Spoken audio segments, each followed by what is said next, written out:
We've been off-grid for 14 years. We built our own house, we grow our own food, and we're doing a lot of learning along the way. The very beginning, it was blood, sweat, and tears creating all this. Extreme was all we could afford at the time. We went from candlelight to, well, where we're at now. It was a complete raw build from nothing.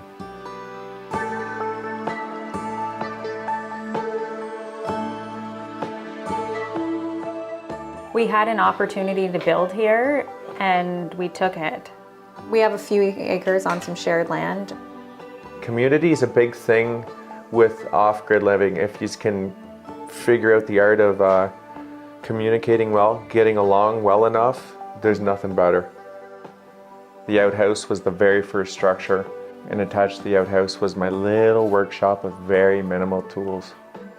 Yeah, the main structure is post and beam, and I built the original main structure. I think rough estimate of cost would be about $5,000.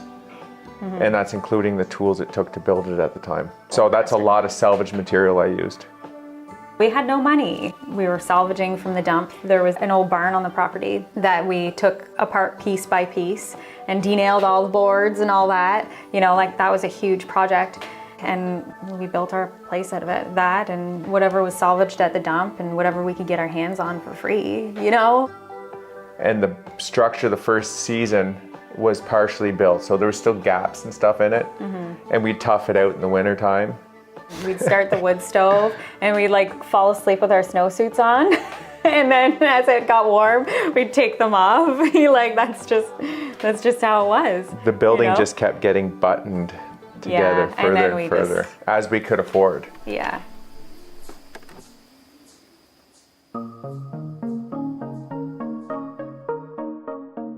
So we went from candlelight, and then we finally got our first solar panel with a little marine deep cycle battery. We used that for a couple years, and that ran lights. And then from there, we just expanded. So we bought more solar panels. We have 5 320 watt panels on the roof and an outback charge controller, and we have 400 amp hour lithium batteries. We decided to change over from lead acid to lithium because we used to do a lot of battery maintenance. The things we run off our solar panels would be fridge, washer, lights, television, computer, just the basic stuff, more or less what everybody else uses. In the winter months, we have to use the generator to supplement the solar, and the generator we use is just a nice little 3,000 watt turnkey Honda generator, nice and quiet. During November, it's typically pretty gloomy. Part of December is pretty gloomy, but once you get around to like January, February, and sometimes even March, it's bright and sunny, and you don't necessarily have to worry about it so much. It's nice because in the wintertime, this room that we're sitting in heats the home pretty well with that nice solar heat that comes in here. The way it was designed too is in the summertime, the sun only tracks in 2 feet, and in the wintertime, that sun will be beaming right across the cabin. We've successfully grown all sorts of any vegetables we want in here in the wintertime. These LED lights, they help give us that 12 hours of extended light. And yeah, no, it's pretty neat because we're very dominant gardeners all season long, and then when that shuts down, we're also living in our garden all winter. We recently got a cook stove to replace the old little wood stove that we had. Making fire and having that as the main source of heat in our home, that's fulfilling to me.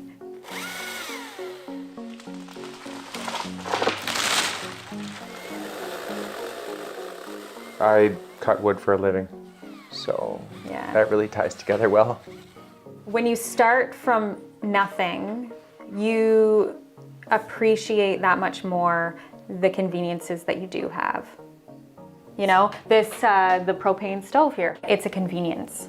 Instead of me waking up during the night to stock the stove, I have a propane thermostat stove. You can enjoy your coffee while you start your other stove, the primary wood stove. Before we had the kids, we didn't have to worry about it so much. You wake up cold in the morning, you wake up cold in the morning. When the kids wake up cold in the morning, it's hell. Yeah, you gotta listen to it.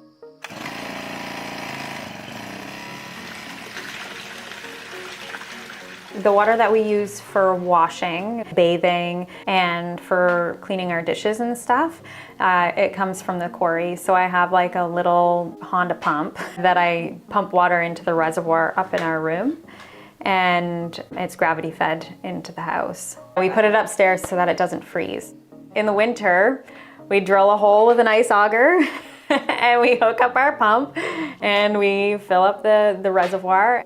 To heat the water, I used to fill a bucket, put it on the wood stove, let it heat up for an hour. But now I have a propane on-demand water heater that I have hooked up to my shower. Our drinking water, it comes from a well on the property. Our toilet is an airhead composting toilet. And you just mix some peat moss in it and rotate it every time you gotta use it. And then we still have the outhouse, so we still use that. And we love it. I leave the door open and I watch the birds.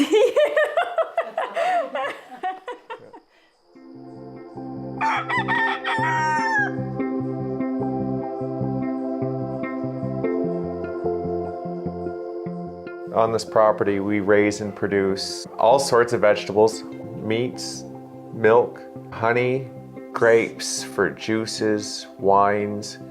We're very rich in food.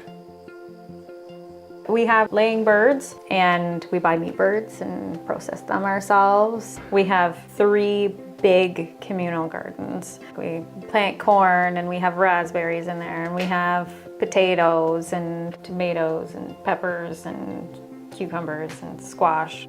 We grow even down to our own mushrooms here, inoculate the logs. It's pretty exciting to go out and pick your own gourmet mushrooms.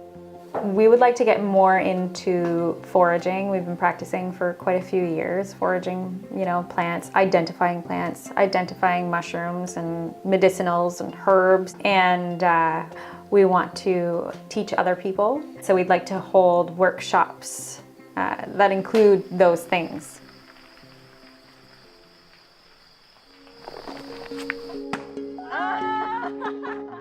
I own a tree service, so that keeps us busy. That's the moneymaker, and it allowed us to build a little dream bed and breakfast to share an off-grid experience with people.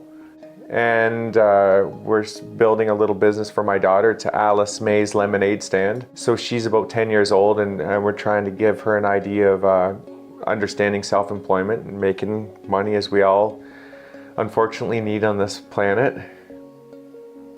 I find this lifestyle suits me best because it seems like we're always learning something new. It's just a never-ending adventure. Keeps us on our toes. If something breaks down, we are our own hydro. We are our own construction workers. And we learned it, we figured it out. We bicker a bit. We kick ass though. Yeah.